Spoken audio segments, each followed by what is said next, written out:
این ویدیو پارت دوم از آموزش کیف دهان فلزی کلاج که توی پارت قبل تا اینجا با همدیگه بافتیم و پیش رفتیم و توی این ویدیو میخوایم با همدیگه ادامه آموزش و تکمیل این کیف زیبا رو داشته باشیم.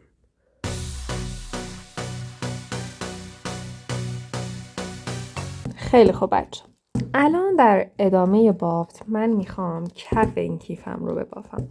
حالا به چه شکل؟ این کف رو که جلوی خودتون قرار بدین و بچه ها بذارین من علامت بذارم باز واسهتون.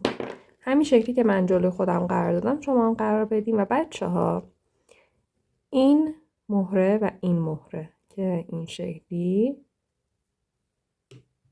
قراره کنار هم دیگه باشن رو در نظر بگیرین. تقریبا 2 متر نخ بیارین وارد این دوتا مهره بکنی.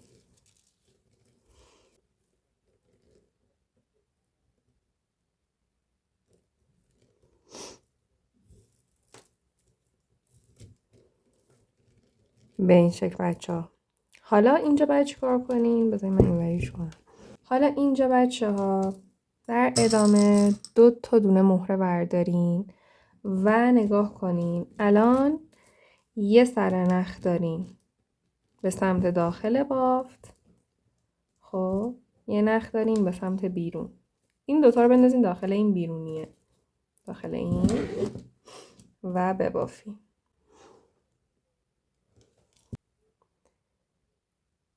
نخ جدیده تا 3 تا خونه اول همسر کنین و بعد بکشین.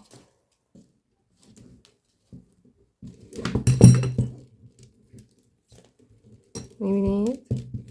به این شکل اینجا اولین خونه ما تشکیل شد. حالا برای ادامه 3 تا دونه مهره برمیدارین، یکیشو داخل این سرنخ بندازین، یکیشو داخل اون سرنخ و با سومی ببافین.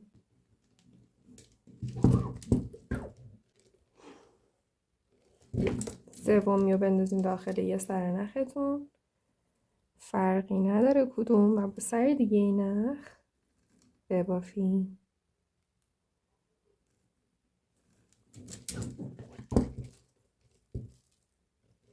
میبینید بچه ها به این شکل. حالا اینجا بچه ها این سرنخ رو که به سمت این قسمت از کیفمون هست به ترتیب از این مهره و این مهره رد کنیم.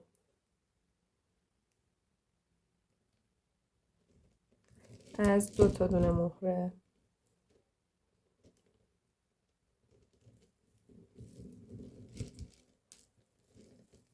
به این شکل و حالا اینجا یه دونه مهره بردارین و ببافین.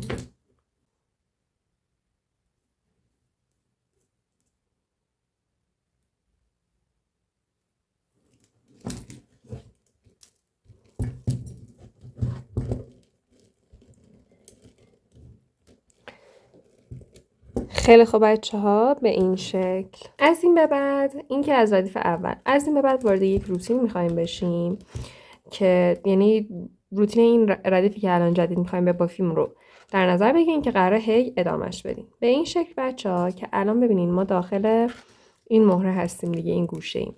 واسه ادامه این سرنختون که به سمت بیرون کیف هست رو از این مهره‌ای کناریش رد کنین.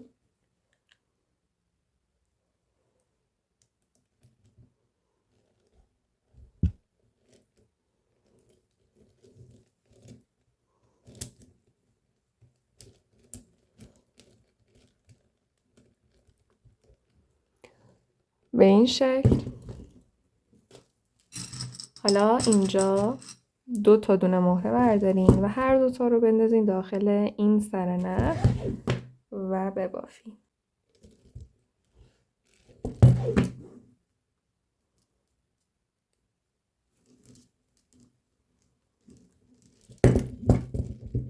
به این شکل. اینم از اولین خونه از ردیف دوممون. خونه بعد رو به چه شکل میبافیم؟ اینجا نخ پایین نمونه، این نخ که به سمت این ردیف اوله و این نخ بالامونه که به سمت خلافشه. این نخ پایینیه رو از این مهره کناریش رد کنیم.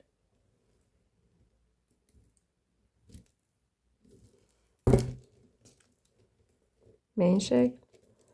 حالا اینجا 2 تا دونه مهره بردارین بندازین داخل نخ بالا و ببافین.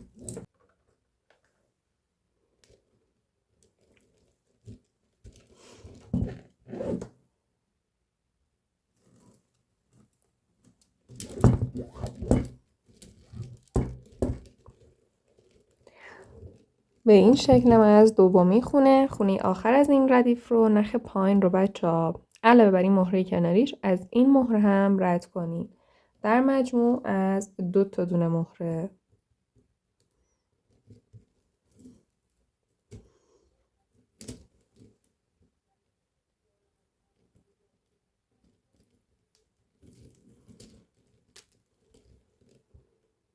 به این شکل و حالا اینجا یه دونه مهره بردارین بندازین داخل یه سر نختون، فرقی نداره کدوم، و ببافین.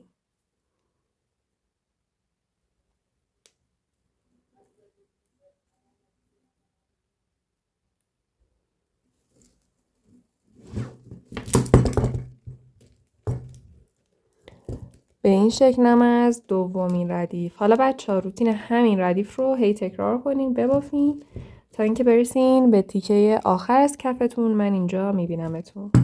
خیلی خوب بچه‌ها، من اینجا کف رو همینجور بافتو که میبینین ادامه دادم و الان رسیدم به این قسمت، به اینجا. نگاه کنین بافتتون رو باید تا جایی ادامه بدین که برسین به همچین قسمتی. از این سمت 2 تا مهره آخری رو از هر دو طرف علامت بزنین و حالا نختون هر جایی که بود این نخ بیرونیه رو از 2 تا دونه مهره کناریش رد کنین.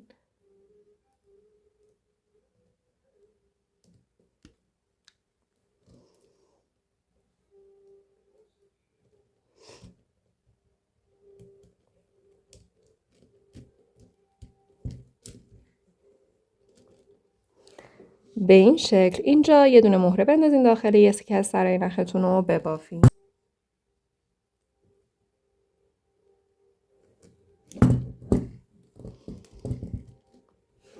به این شکل اینجا این سر نخ رو از این مهره کناریش رد کنین.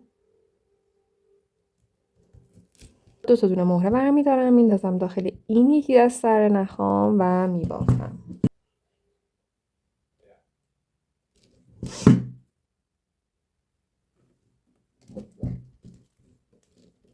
به این شکل و حالا میرسیم به تیکه آخر. بچه اینجا نگاه کنین، این 2 تا مهره رو میبینین، اینا قراره تکمیل کننده این قسمت باشه. ببینید اگه من همینجوری کنار هم دیگه قرارش بدم انگار این قسمت تموم شده، در صورتی که الان این اینجوریه. واسه این کار بچه ها یکی از سرای نختون رو از این مهره که داخلش هستیم دور بزنین، دور کل این 4 تا مهره. یعنی من از اینجا میام داخل این دوباره میرسم به همین مهره.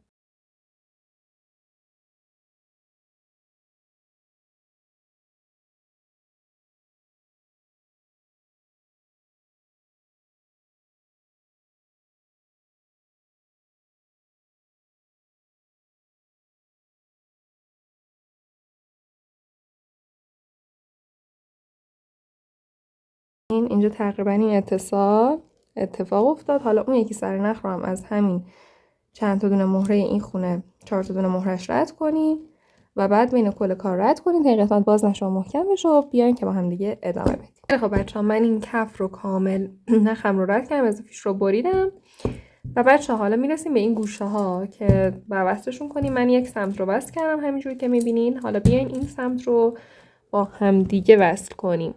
ببینید بچه‌ها اینو به این شکل جلوی خودتون قرار بدین. من از این انتها شروع میکنم. این انتها میبینین این 3 تا مهره رو که در کنار همن، نختون رو بیارین و از هر 3 تای اینا رد کنین این 3 تا مهره.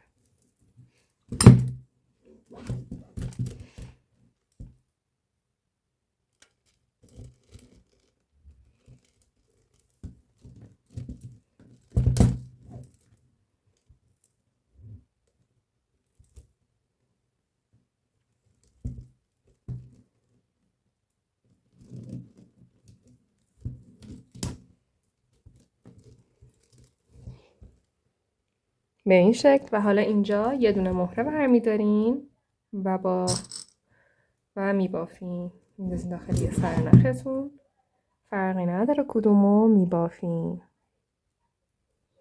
نخ جدید تا 3 خونه اول همسر کنین و بعد بکشین. به این شکل اولین خونه ما تشکیل شد. خونه های بعد رو وارد یک روتین میشیم. به این شکل که اینجا نخ سمت چپ و راست داریم همونجوری که میبینیم.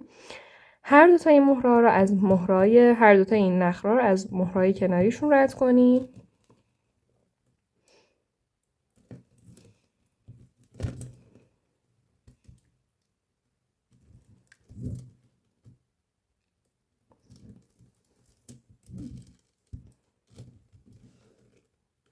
به این شکل. و حالا دوباره یه دونه مهره برمیدارین میندازین داخل یه سرنختون. فرقی نداره کدومو میبافین.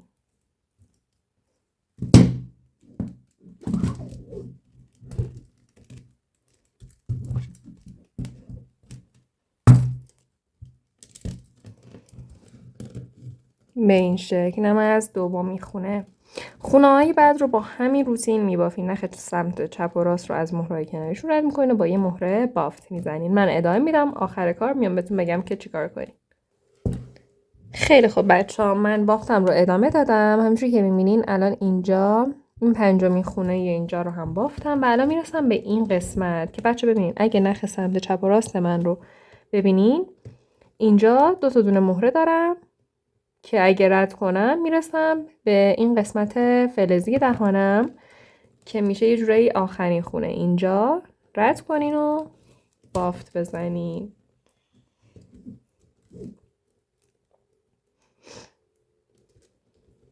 ببینید باید تا جایی ادامه بدین بافت این تیکه رو که برسه زیر این فلز.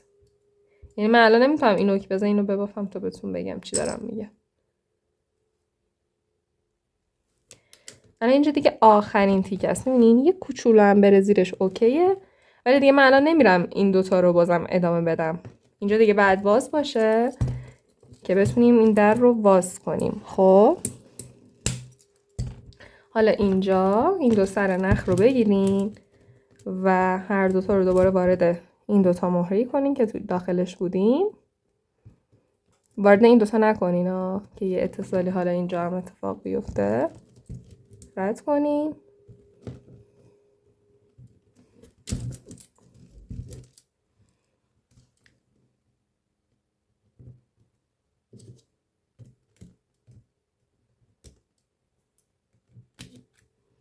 حالا باید این دو سرنخ رو بین کل بافت رد کنین، قسمت باز نشه و محکم بشه.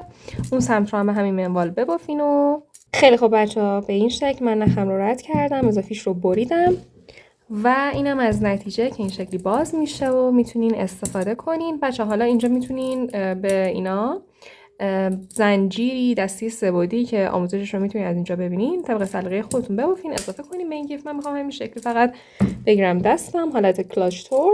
و اینکه اونم از این آموزش. بچه‌ها اگه از این آموزش لذت بردین لطفا ویدیو رو لایک کنین، واسم کامنت های قشنگ بذارین تا ویدیو بیشتر دیده بشه، من انرژی بیشتر بگیرم واسهتون ویدیو بیشتر رو بهتری بذارم. و اگه از این آموزش لذت بردی احتمالاً از این 2 تا ویدیو هم که میاد روی صفحه لذت میبری. تا ویدیو بعدی، خدا نگهدار.